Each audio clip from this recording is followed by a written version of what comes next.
Que a paz de Jesus Cristo esteja se derramando sobre cada um, sobre cada uma, nesse dia, no dia que você for ouvir esse podcast.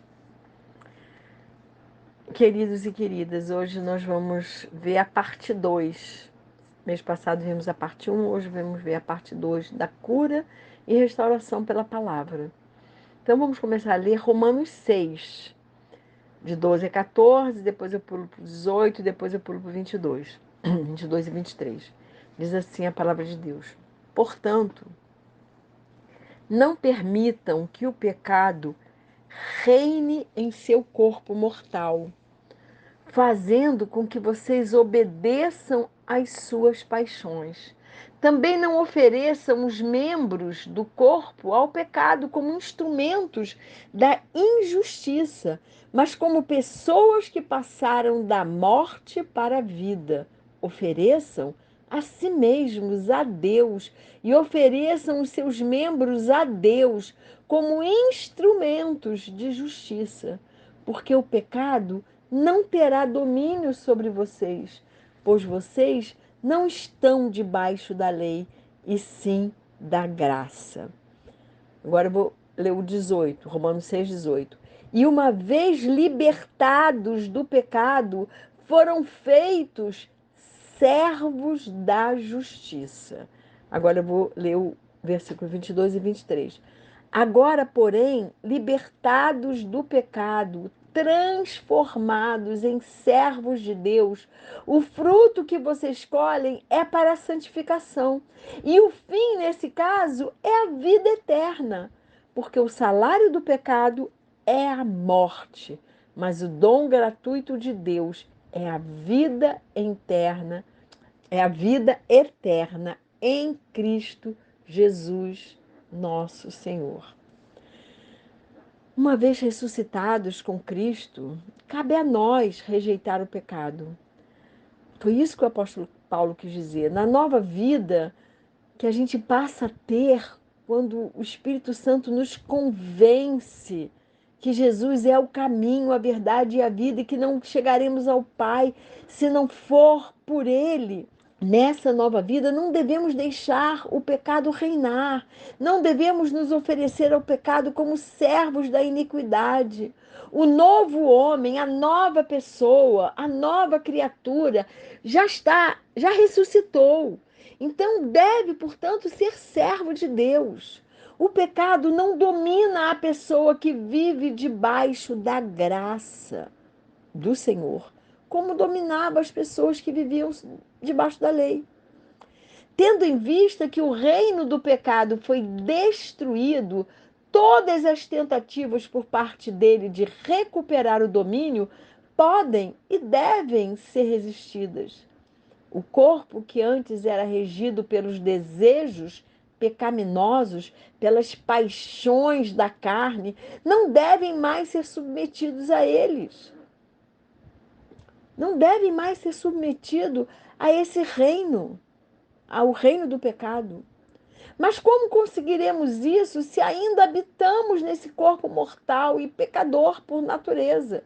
Afinal, somos filhos de Adão e Eva. Temos o gene que vem lá deles. Então, como que a gente vai conseguir? Só há uma maneira, nos submetendo a Deus através da sua palavra. A palavra de Deus tem que ser viva em nós para que Deus possa reinar em nossa vida de tal forma que a nossa carne rejeite o pecado.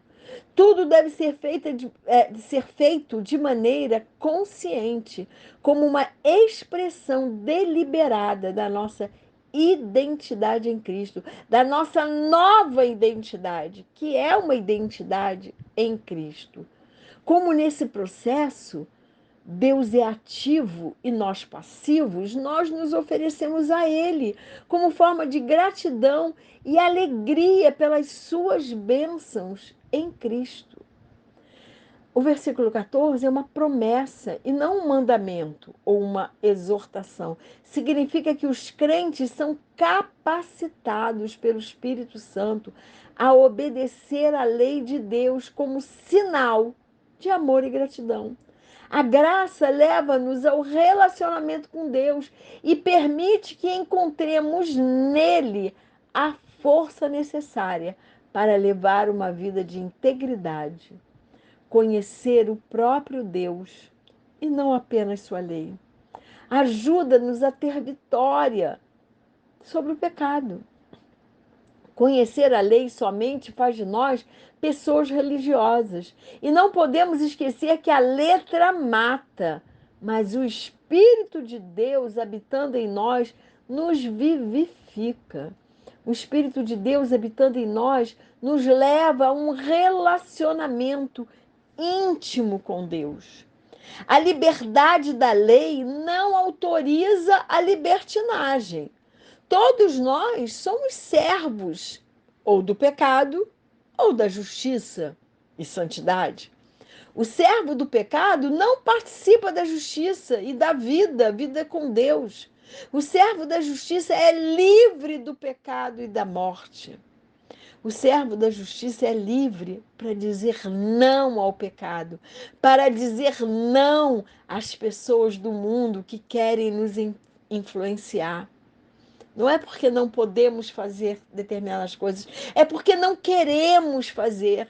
Porque isso vai desagradar aquele a quem amamos em primeiro lugar. Todas as pessoas querem agradar a quem ama. E Jesus é o nosso maior amor. É o nosso amado, amado da nossa alma, é aquele que está em primeiro lugar nas nossas vidas. Então, a gente tem prazer em agradá-lo, em fazer a vontade dele. Da mesma maneira que dedicamos os nossos corpos ao pecado, lá no passado, devemos nos dedicar à justiça e à santificação em Cristo. O escravo do pecado se afasta da justiça. Os resultados são a vergonha e a morte. É caminho de morte.